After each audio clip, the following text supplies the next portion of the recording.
I want to apologize to our customers who haven't received any notification before their bills were held. One-on-one with the director of San Diego Public Utilities, for the first time, he addresses those massive billing issues.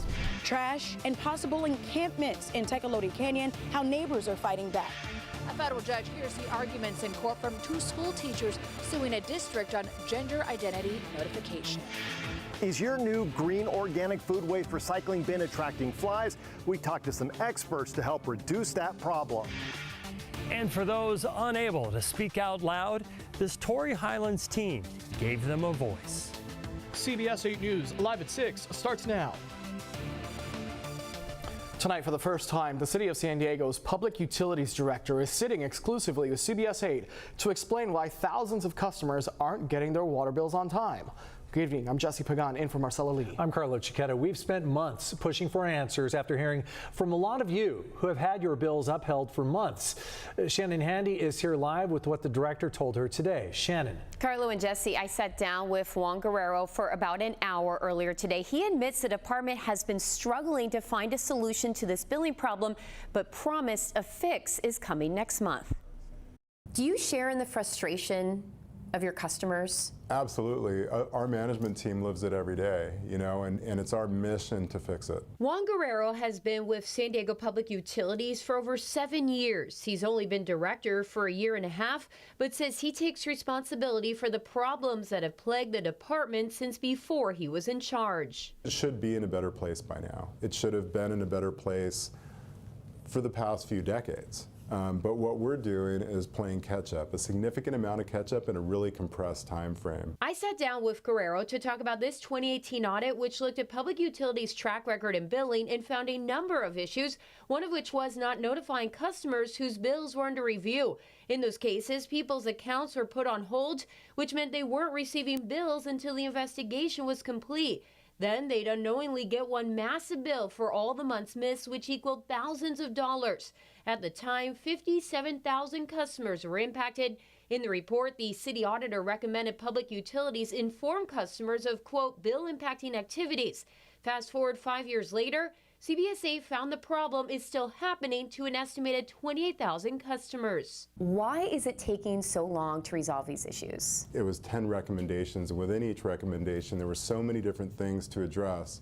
So we've been working through those. Guerrero says aside from the billing issue, the audit also addressed its poor customer service practices, which for the department took priority. They overhauled their training program, hired more employees, and automated certain procedures so call wait times would go down.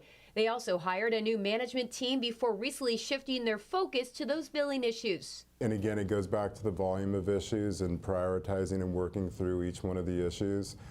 One of the challenges that we have is we talk a lot about aging infrastructure. Well, our aging infrastructure includes our IT. Guerrero says while alerting customers may seem like a simple fix, it's not. He says they've had to make 40 enhancements, including replacing their call center software system. The challenge with some of the older software systems is they were very customized to our specific operation.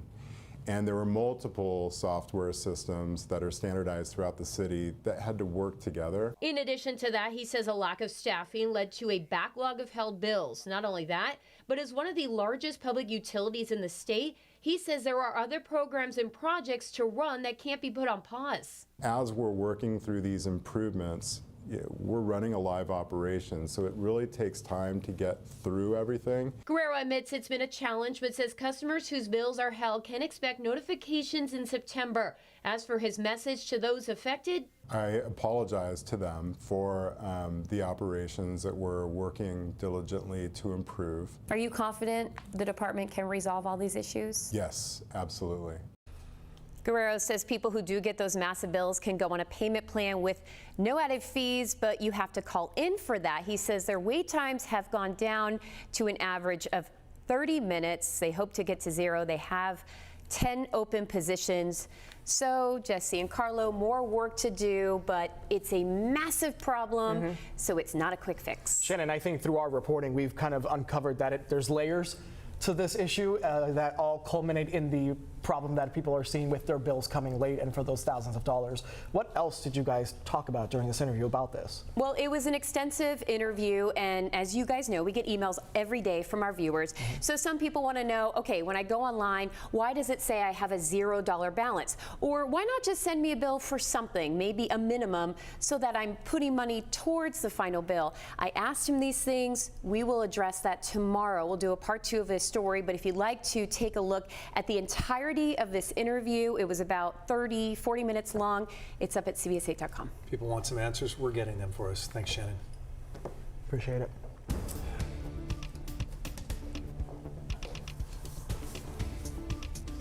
All right, get ready for cooler temperatures and a break from the extreme heat as we move into the last part of our work week. Yeah, Chief Meteorologist Carlene Chavis here. And Carlene, that cool down's kind of coming in for Labor Day. It is. Even maybe a little past that, still below seasonal. Perfect. Chef's kiss. I am trying to hold on to anything that's remotely close or resembling fall because I just want it right around the corner. Now, we are talking about cooler temperatures by this weekend all the way through Labor Day. Now, those cooler temperatures are going to be felt more so as we go into the weekend. So we're still holding on to some heat out there. You're like, cooler temperatures? Yeah, they're coming soon. We still have the excessive heat warning that's going all the way until 8 p.m. tonight. We've already reached those peak temperatures today, as well as the heat advisory across the mountains. But yeah, we are definitely in store for some below seasonal temperatures by about 5 to 15 degrees. So the opposite of what we just dealt with. Area of low pressure will bring in a chance for some patchy morning drizzle with a deepening of the marine layer. That will be on Friday as well as Saturday, then some afternoon sunshine. Across inland areas, you were dealing with 90s and triple-digit heat. The 80s return by tomorrow, and even the upper 70s are set to return, and that puts us about 10 to 20 degrees cooler than the peak of our heat over the past couple of days. So a nice little change up in the forecast. We'll take a look at your complete forecast coming up. Jesse? Thank you, Carlene. Tonight, San Diego police are searching for a man they say stabbed another man at a McDonald's in the Midway district. It happened just before noon at the McDonald's on Midway Drive. Police say they found the victim, a 35-year-old man, on the ground in the parking lot. He was rushed to the hospital but did not survive. As for the suspect, witnesses say he got there in a light-colored minivan, jumped out, and then attacked the victim. Police say he took off and was last seen heading west. We have a vague description right now. Detectives say it's a Hispanic man about 5'8" and 220 pounds. It's not clear yet what led up to the confrontation. There's a growing problem in Tecolote Canyon, and neighbors are getting together to do something about it. Encampments have been found along the hiking trail, and for those who live nearby, they say it's not only a safety concern, but a fire hazard. CBS 8's Kirsten Holmes went through the canyon's hiking trail to see for herself. She's there live with what she saw. Kirsten? Hey there, Jesse. Yeah, I'm just outside of the Tecolote hiking trail entrance. If you take a look around me, you see there's a lot of green, from the trees to the bushes and the grass. And the neighbors we talked to in this area say all of this could burn under the right conditions. And that's why they want the city to get it done by cleaning up the encampments in the canyon and keeping their families safe. I take daily walks in the trails here, and over the past couple months I've just noticed a lot more homeless encampments popping up. Tanya Kropp says one of her daily walks was interrupted by a woman in the woods who appeared to be unhoused in the midst of a mental health crisis. It's just one of the reasons she started this online petition to get the hiking trail in Tecolote Park cleaned up by the city. You know, it just made me feel not safe. I walk in here almost every day, and that's a little bit scary. And the trash, Tanya says, will pile up, get cleaned up, and come right back. As we walked the trail, we found this area with wood appearing to be ready to be used to build a shelter just off the hiking trail. This tent was found a few months ago. I reported one to the city back in May that it started growing pretty much every day. You can see right here, there's kind of, this is stuff I'll see pretty much on a daily basis, kind of new stuff thrown in here.